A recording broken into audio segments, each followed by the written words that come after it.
Hi, I'm Nicola Heron. I'm the Chief Strategic Impact Officer at Medicine's Discovery Catapult. Hi, my name's Gail Marshall and I'm Head of Biomarkers. My role is around making sure that we tackle the biggest, most important and impactful challenges in medicine's discovery, working with organisations that support our sector like the NHS, universities, charities, clinicians, and with our great bunch of scientists to do great work to develop new medicines. And my role is to lead a very diverse lab team who deliver to all these great projects supporting drug discovery.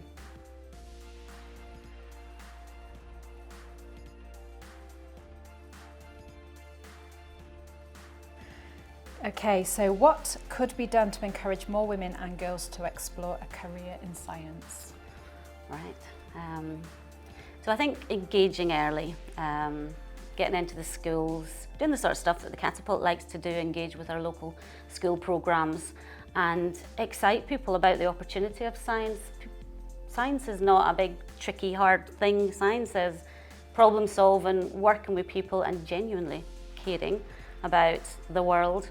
So getting in early, supporting people to understand that there's lots of different ways of working in science, and actually you don't need to be a scientist to work in science.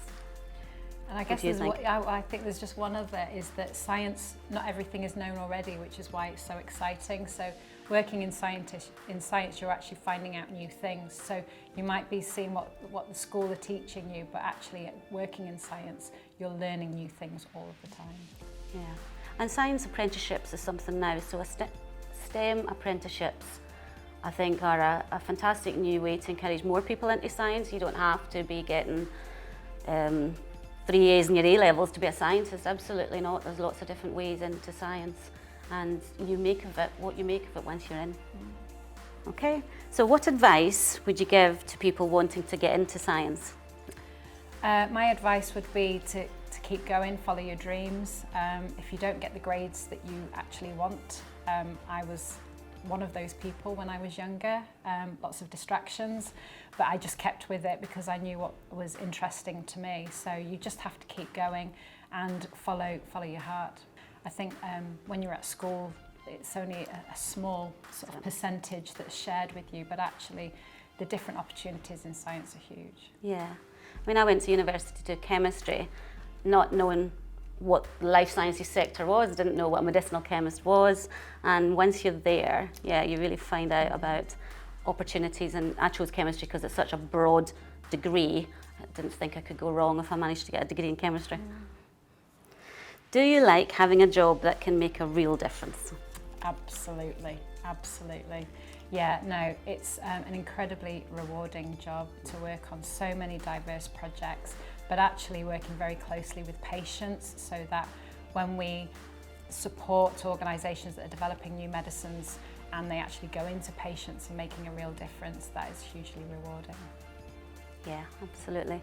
And it's so rewarding in the way that as a scientist you involve everyone that's involved in that problem. So if you're solving a problem, you'll be thinking about the people with the problem themselves, the people manufacturing the solution, the academics, the clinicians.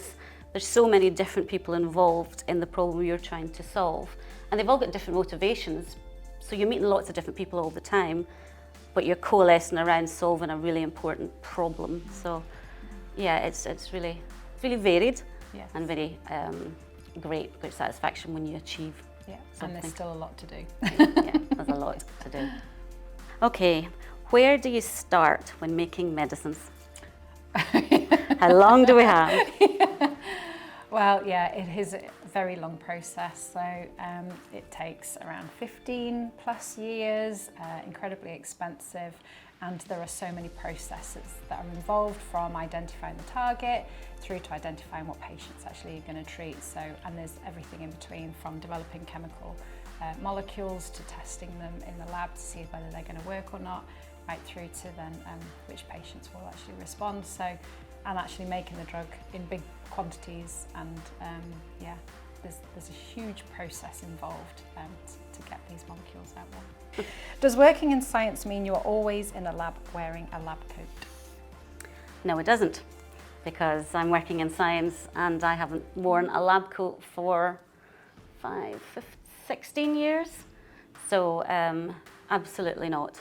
And there's the role, I started in the lab as a chemist, and then moved into a situation where I was more working in project teams, and I had a team of chemists in the lab. And for me, I enjoyed the working with the wider team and getting more and more involved in the project team as a whole rather than the lab work itself. Yeah. So I'm a little bit the same. I very rarely go into the lab, but when I do, I really enjoy it. It's time out, but being able to focus on one task and generating data, which you know makes a difference.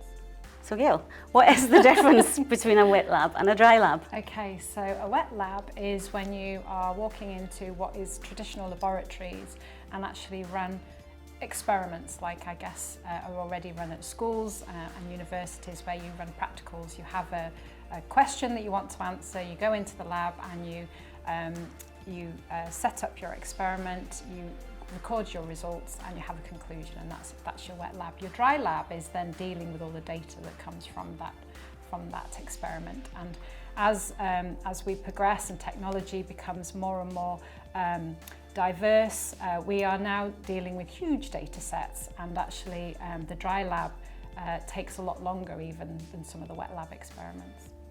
So thank you to all those pupils across Cheshire and Warrington that shared those questions with us. It was good fun to answer. I hope you found it useful, and actually I hope it's encouraged some of you to pursue a career in science. Thank you.